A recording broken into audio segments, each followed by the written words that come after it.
সুপ্রভাত সবাইকে। রাধে রাধে। আজ খড়গপুরে আমাদের চতুর্থ দিন। বোতলে জল ভরে তিনজন মিলে বেরিয়ে পড়লাম নিজের রেগুলার রুটিন ফলো করতে। এই যে নতুন মানুষটিকে দেখতে পাচ্ছ, এনার নাম লক্ষ্মীকান্ত। আমি লক্ষ্মীদা বলেই ডাকি। ওনার বাড়ি আমাদের হুগলি জেলার সিঙ্গুরে। এখানে এসেই ওনার সাথে আলাপ। দাদা কিন্তু অনেক ট্যালেন্টেড। পরে একদিন দাদার ট্যালেন্টের সাথে আপনাদের আলাপ করাবো। লক্ষ্মীদা সে হায়। আজ তিনজনে প্রথমে কিছু ফ্রি হ্যান্ড এক্সারসাইজ করে নিলাম। প্রসেনজিৎ প্রাণায়াম ও যোগার বিষয়টা খুব ভালো জানে। ও মাঠে যখন আসতো করতে দেখেছি, তাই আমাদের সকালের রুটিনে এটাও অ্যাড করা হলো। ক্যাপচার করার ক্ষমতা আর হচ্ছে তোমার মেমোরি স্টোরেজ, এইগুলো ভিত্তিতে এই দুটো মুদ্রার কাজ করে। সেই জন্য এই দুটোই করি। আরও অনেক মুদ্রা আছে, সুন্দর বিভিন্ন রকম কাজ আছে, কার্যকারিতা আছে। আমি মেনলি এই দুটোই করি, দুটোই করবো আছে। প্রসেনজিতের থেকে শেখা প্রাণায়ামের কিছুটা অংশ শেয়ার করলাম।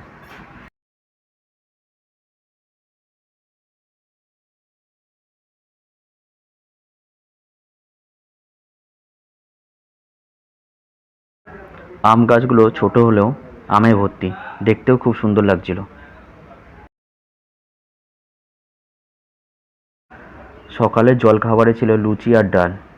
একদিকে সকালের শরীরচর্চা করছি আর অন্যদিকে এইসব খাচ্ছি। এই বিষয়গুলোই নিয়ে নিজেদের মধ্যে আলোচনা করছিলাম।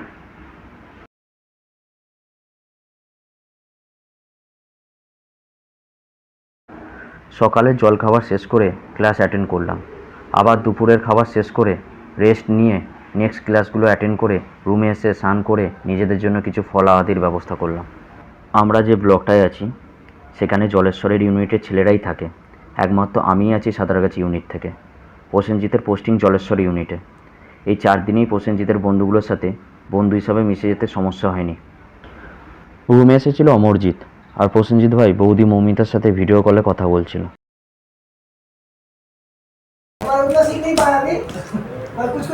कुछ सीख गया। वो मतलब घर कहाँ पे है? वो बांग्ला में बोलो। क्या बोले? वो जो बांग्ला में बोलते हैं नहीं याद आ रहा है। बोलो ना। इसमें मेरा तीता में गड़बड़ हो जाएगा। বাংলা জানো কি বলো এটা? কোনটা? ওই যে বাড়ি কোথায় কি বলেছিল? बाड़ी कोठाई।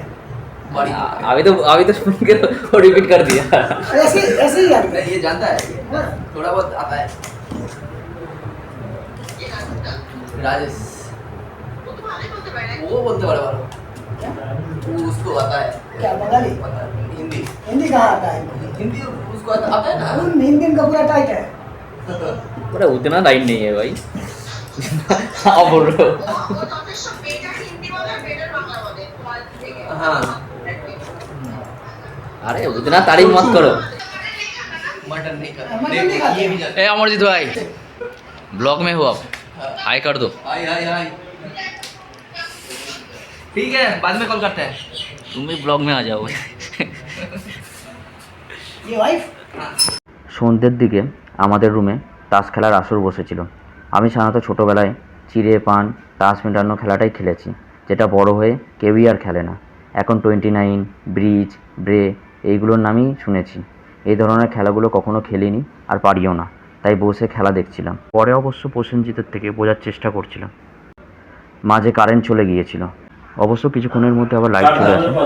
ना ना कालो करो ना। लेकिन कार्ड कार्ड की मेरे पास एक भी कलम नहीं है। এটা খাতে ওটা আমাদের ওটা ওদের पार्टनर का सपोर्ट चाहिए नहीं तो नहीं ওটা होता ওটা পিছনে গেল একটা मेरे पास कार्ड पे बना है ওটা এটা আমাদের এই গিয়ে লাল মানে গিয়ে কালো মানে পিছিয়ে আছে 0 থেকে কালো মানে মাইনাস 0 থেকে লাল মানে প্লাস মানে এটা যখন ভিতরে 6টা হয়ে গেল তোরা জিতে গেল। হ্যাঁ 18 19 প্লাস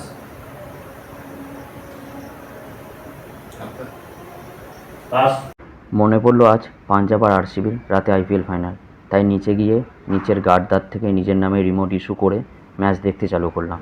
প্রথমে 2-4 জন মিলে ম্যাচ দেখা শুরু করলেও ধীরে ধীরে সবাই জড়ো হতে শুরু করলো।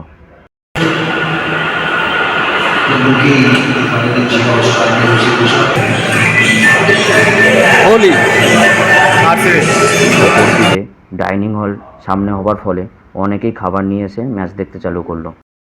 আমিও তাই করলাম। রাতে খাবারে ছিল রুখন একে অপরকে বুলি করতে ছাড়।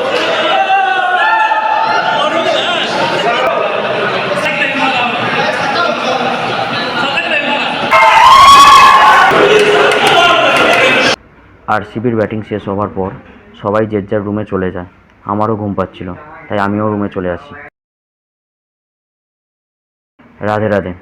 এই ছিল চতুর্থ দিনে খড়গপুরে কাটানো আমার অভিজ্ঞতা।